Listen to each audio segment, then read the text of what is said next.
Olá, meu nome é Edson, este é mais um vídeo no canal. No vídeo de hoje nós vamos falar sobre o tema Quem Mexeu na Minha Bíblia, parte 6, a construção da Torre de Babel. Eu lerei o texto na Bíblia de edição pastoral. Toda a terra falava a mesma língua, com as mesmas palavras. Os que migravam do Oriente encontraram na terra de Sinear uma planície, e aí se estabeleceram. Depois disseram uns aos outros: vamos fazer tijolos queimados na fornalha. E passaram a usar tijolos em lugar de pedras, e piche em vez de barro. Disseram então: vamos construir uma cidade com uma torre que chegue até o céu, para ficarmos famosos e não nos dispersarmos pela superfície da terra.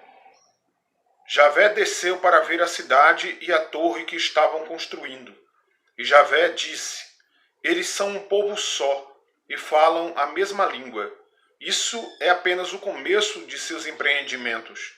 De agora em diante, nenhum projeto será irrealizável para eles.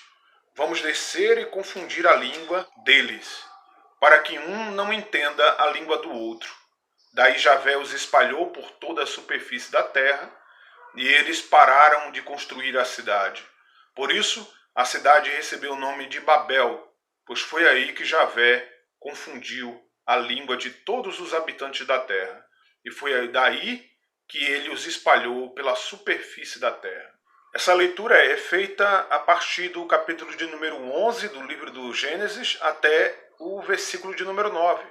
Mas a leitura continua com a história das gerações, as chamadas Toledot, que vão culminar na história narrativa onde está constituído a história das gerações dos povos logo após o dilúvio e que culminam na figura de Abraão, que abre o texto do capítulo de número 12.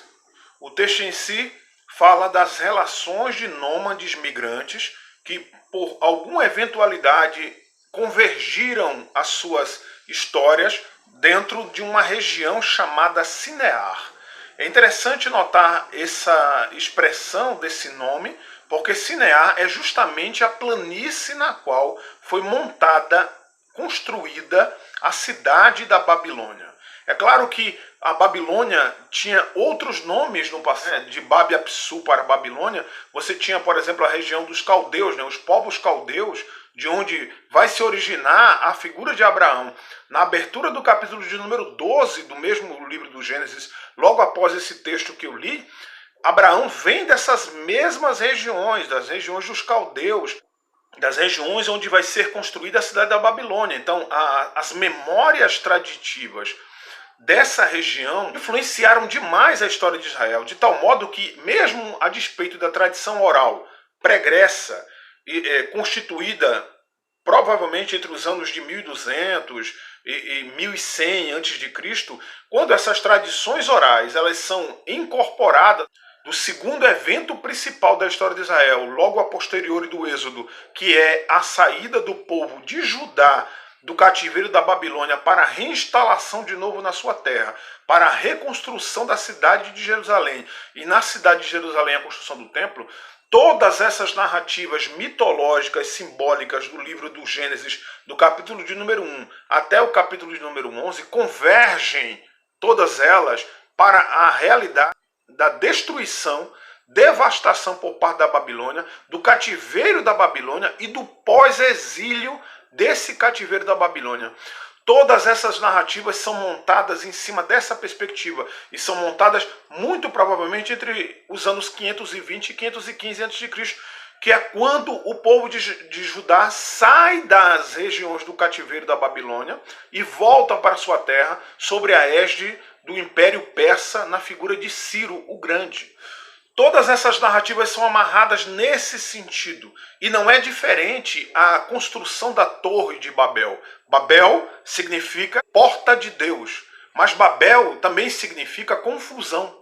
E é justamente esse retrato desse lugar chamado Babilônia, das regiões de Sinear para onde os povos totalmente nômades totalmente migrantes, que estão vindo de regiões as mais diversas, convergem. Para onde eles convergem? Sejam porque estão procurando lugares para subsistência, sejam porque são cooptados para dentro desse império mediante a escravidão imposta pelas várias fases do Império Babilônico, seja na figura de Nabopolassar, seja na figura de Nabonides, seja na figura de Nabucodonosor, seja na figura de Belsazar. Todos os grandes imperadores babilônicos constituíram o seu império a partir dessa perspectiva de uma escravidão.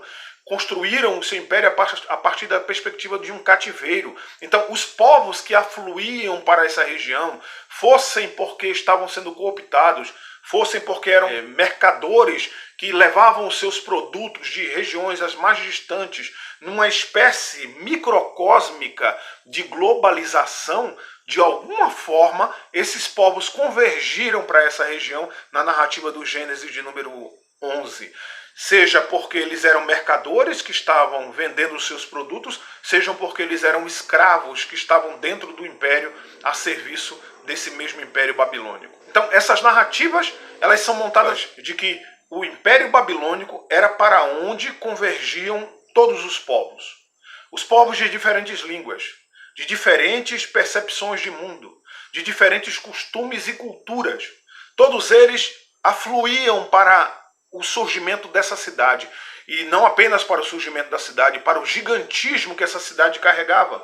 Nessa afluência de povos, os mais distintos, com as línguas mais distintas, dos modos mais diferentes, quando eles se juntam nesse mesmo espaço, é que a narrativa dessa construção dessa torre aparece dentro da narrativa do povo de Judá, consequentemente Israel, no sentido de dizer que, no sentido de fazer memória, isso muito a posteriori, quando o texto é escrito, mas dentro das tradições orais, fazer memória de que Babilônia não era apenas a porta de Deus. Babilônia era também um lugar de confusão. Era um lugar microcósmico, globalização. E por isso, quando há esse ajuntamento dos povos, há também um direcionamento no sentido de se assenhorar, não apenas dos outros povos, mas também das outras culturas, e de solapar todas as culturas e os outros povos, por assim dizer, para que todos eles venham convergir seu ideário de grandeza que é instituído dentro da cidade da Babilônia. O texto vai dizer o seguinte, que quando esses migrantes do Oriente, eles convergem para dentro dessa realidade dessa cidade, dessas regiões de Sinear, eles começam a construir uma torre. Se diz o texto que eles querem ficar famosos, ou seja, querem empenhar o seu nome nessa construção gigantesca.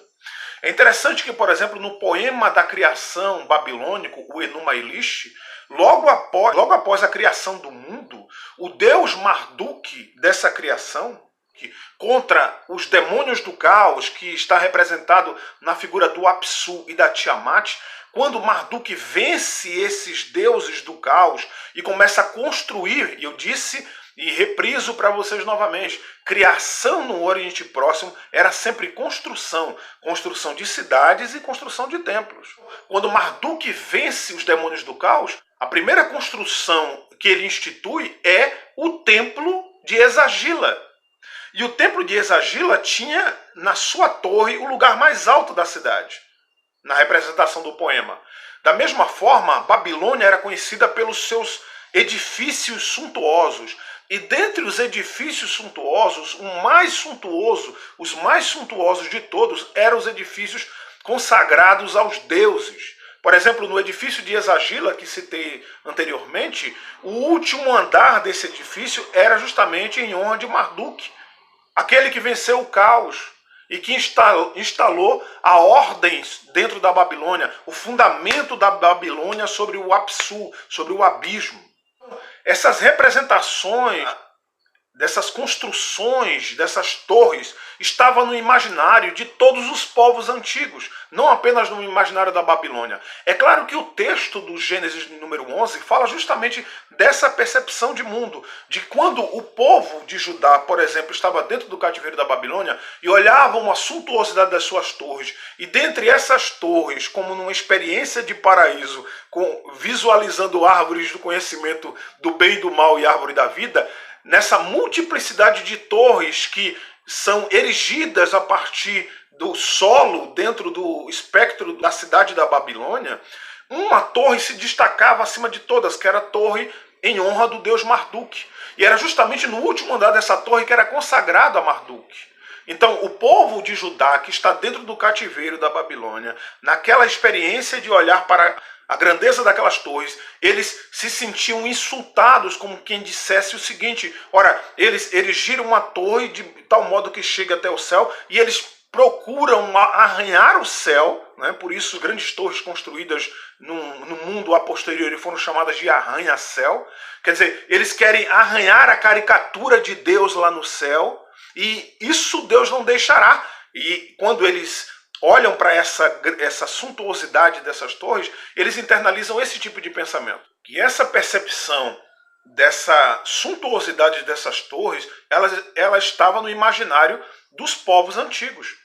Você encontra nessa representação das torres as chamadas zigurates, que eram camadas que eram postas a seu tempo, sobrepostas umas às outras, para se chegar ao cume dessas camadas. Essas zigurates são encontradas dentro da civilização maia, dentro da civilização inca, dentro da civilização asteca na América, e são encontradas em vários povos antigos. A isso também se presta essas camadas de crescimento, essas camadas de sobreposição para se chegar até a divindade nas pirâmides do Egito. Então, isso era uma ideia de acúmulo de sacralidade, de tal modo, na sua estrutura fundada no mito babilônico sobre o Apsu, sobre o abismo, se chegar, através de uma construção de zigurates, até as camadas celestiais.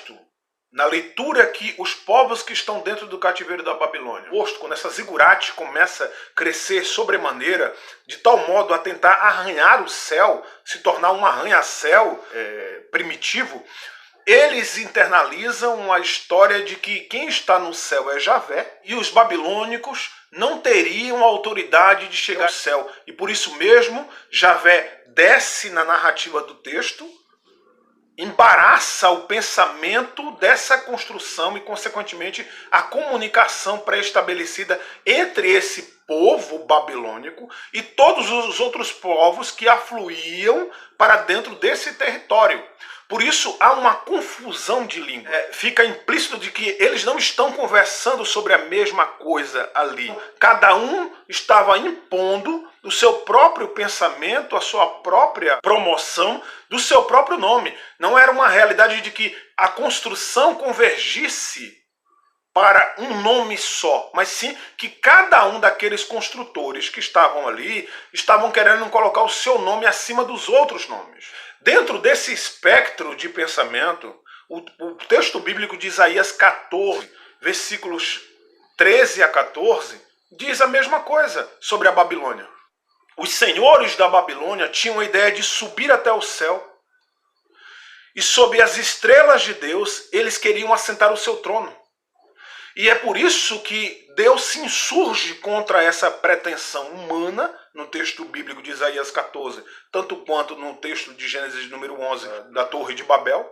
Então, há uma intervenção divina, seja na narrativa do texto do Gênesis de número 11, seja na narrativa do texto de Isaías 14, onde fica explícita na união desses textos a pretensão da Babilônia de alcançar o céu através da mediação das zigurates, visando se assenhorar da divindade. Fica implícito que a grande confusão é uma falta de comunicação.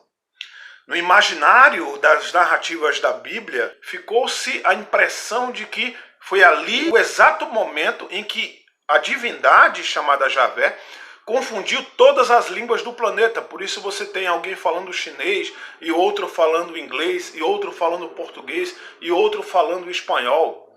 Mas na verdade o que o texto está dizendo, dentro do mito da confusão das línguas, né, da Babel propriamente dita, o que o texto está afirmando é que ali havia uma afluência muito grande de pessoas de diversos povos e com diferentes línguas, e que havia ali um microcosmos de realidades e de globalização naquele espaço, e que em cuja pretensão territorial babilônica naquele momento era justamente construir zigurates que alcançassem, arranhassem o céu. E é por isso que o texto bíblico faz uma intervenção a esse tipo de narrativa e diz que não é possível que o homem tenha essa pretensão de alcançar a divindade, sim que o homem espere que a divindade venha ao seu próprio encontro, como por exemplo na narrativa do texto do Gênesis 11. É Javé quem desce para ver o que os homens estão fazendo, e ele intervém dentro das suas pretensões de globalização e de chegada até o céu e de se assenhorar, como diz no texto de Isaías 14, de colocar o seu trono naquele lugar, ou seja, de tornar o seu nome acima de todos os nomes. Então há uma intervenção no texto bíblico para dizer que Javé, ele se insurge contra essa pretensão humana. O grande mote desse texto é justamente a confusão das línguas.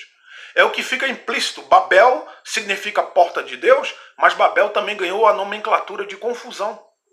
E ele ganhou a nomenclatura de confusão justamente porque as pessoas não conseguiam se comunicar a partir da intervenção da divindade, e cada um queria colocar o seu nome acima do nome do outro. É interessante, por exemplo, aquilo que o grande sociólogo Zygmunt Bauman diz num dos seus livros chamado Amor Líquido, sobre essa ideia de relação e de comunicação entre as pessoas. Ele diz, eu cito, o fracasso no relacionamento entre os seres humanos é, sobretudo, um fracasso de comunicação. Porque é justamente quando a gente incorre no desejo de promover acomodação nos relacionamentos, por meio de concessões e fugas, e quando nós elegemos que as nossas narrativas são justamente as narrativas que são o centro do universo, ou como dizia Jean Paul Sartre, o homem se dar conta de que não pode ser nada a não ser que o outro veja nele algum valor que ele mesmo tem, que ele mesmo possui, e por isso queremos mudar o outro para fazer convergir as opiniões dos outros às nossas próprias opiniões. É porque nos elegemos o centro do universo, queremos fazer com que todas as narrativas dos outros sejam narrativas inferiores às nossas narrativas. E é por isso que há uma distopia, há uma separação absurda, uma disparidade, uma separação de opiniões. É por isso que as pessoas não falam a mesma língua, porque nos elegemos o centro do universo com as particularidades das nossas próprias presencialidades, das nossas próprias opiniões, nosso próprio tipo de comunicação. E quando nós impomos isso para o outro ou para a outra, quase sempre nós queremos fazer convergir a imagem e semelhança do outro para a nossa própria imagem e semelhança, para absorverem o nosso próprio discurso, a nossa própria percepção de mundo. E por isso mesmo nós autoimpomos a nós mesmos o nosso olhar, e quando impomos esse olhar para nós mesmos, nós impomos esse olhar também para o outro. Porque afinal de contas, na nossa cabeça, não pode haver duas pessoas únicas no universo. Só pode haver eu ou ela. Então, as narrativas de comunicação, elas entram em colapso quando se juntam, quando se aproximam. É por isso que é tão difícil se relacionar com as pessoas. É isso que Bauman e Sartre falam, e é justamente essa comunicação que é perdida dentro do texto do Gênesis capítulo 11, por intervenção na leitura bíblica posterior do Gênesis de número 11. Essa microcósmica globalização da construção das zigurates, que a posteriori a ideia de Babel vai ser proliferada por todo mundo. Ou seja, a ideia de Babel, a ideia de arranhar o céu, já existia na primitividade pregressa há muito tempo. E justamente essa construção desses templos, desse gigantismo desses templos, tentando alcançar o céu, arranhar o céu, é feita uma leitura dentro do espectro do pensamento do povo de Judá, logo após a sua saída da Babilônia, e eles rememoram esses acontecimentos de quando eles estavam na Babilônia e viam as torres crescendo dentro da Babilônia, saindo do chão comum para arranhar o céu, e eles dizem, olha, ali havia uma afluência de povos, os mais diversos, e a comunicação era completamente difícil. A Babilônia é uma grande confusão, é isso que o texto está dizendo. A Babilônia é um lugar perverso, as pessoas não conseguiam se comunicar, havia um engendramento, perversidade e de escravidão e de monopólio dos discursos, de tal modo que a Babilônia queria fazer convergir todos os discursos dos povos totalmente diferentes, com linguagens totalmente diferentes, para a sua própria linguagem. Eles queriam construir uma torre para onde convergisse toda a sua fé, e não apenas a sua fé, todo o seu discurso, toda a sua relação, acima das estrelas de Deus, na torre de Marduk construída na Babilônia. Babilônia é uma confusão. Babilônia é um lugar perverso. Babilônia é um lugar para onde afluíam os povos mais diferentes, mas eles queriam fazer a sua narrativa ter validade em cima da narrativa dos outros. Então faltava comunicação da parte da própria Babilônia para entender a cultura e os povos que estavam ao seu redor. Por isso, Babilônia não é apenas a porta de Deus. Babilônia é uma grande confusão implícita, porque ali na Babilônia, como nos nossos dias em pleno século XXI, todos nós, em geral, queremos fazer as nossas narrativas se sobrepor às narrativas dos outros. Queremos fazer a nossa opinião se sobrepor à opinião dos outros. Queremos fazer com que as percepções de mundo e a cultura de cada um seja menosprezada e assimilada pela nossa própria cultura. Então, conforme Bauman e Sartre, o grande problema humano é o problema de comunicação. Logo a posterior, do versículo de número 9, do capítulo de número 11, começa-se a contar as histórias das gerações pós-diluviana. E essas histórias, elas vão convergir na figura de Abraão.